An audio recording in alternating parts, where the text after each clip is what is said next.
কিছু শিশু বয়স অনুযায়ী কথা বলা শুরু করতে দেরি করে।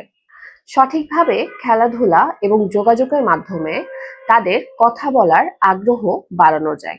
বাসায় সহজ কিছু অ্যাক্টিভিটিসের মাধ্যমে বাবা মা শিশুটিকে কথা বলার ব্যাপারে হেল্প করতে পারেন।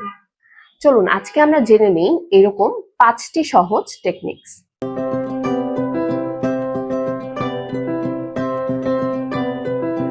প্রথমটি হলো ছবি দেখে নাম বলা।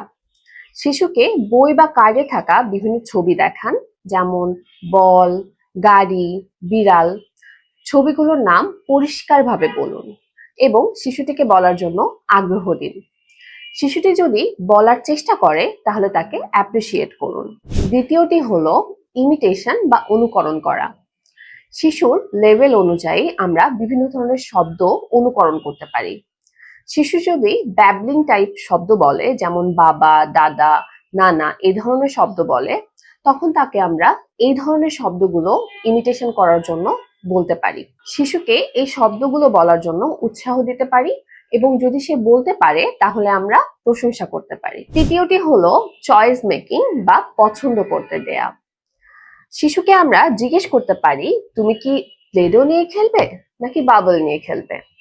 এতে করে শিশুটি অ্যাকচুয়াল শব্দটি বুঝতে পারে, কোনটা প্লেডো এবং কোনটা বাবল। অর্থাৎ যখন তার প্রয়োজন হবে তখন সে এই শব্দ ব্যবহার করে আপনার কাছে চাইতে পারবে। চতুর্থটি হলো কাজের মধ্যে বা খেলার মধ্যে বিভিন্ন ধরনের শব্দ অ্যাড করা। যেমন যদি সে বাবল পছন্দ করে তাহলে আমরা বলতে পারি বাবল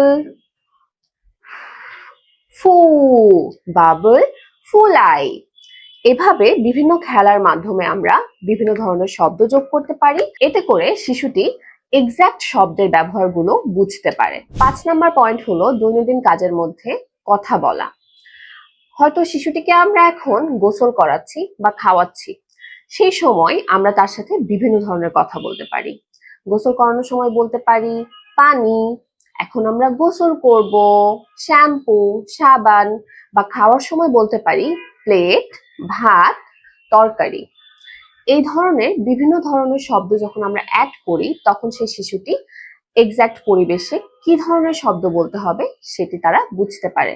তারা সিচুয়েশন বেস কথা বলতে শেখে। ধন্যবাদ। এতক্ষণ আমি কথা বলছিলাম জান্নাতুন নাঈম, একজন child and adolescent speech language therapist.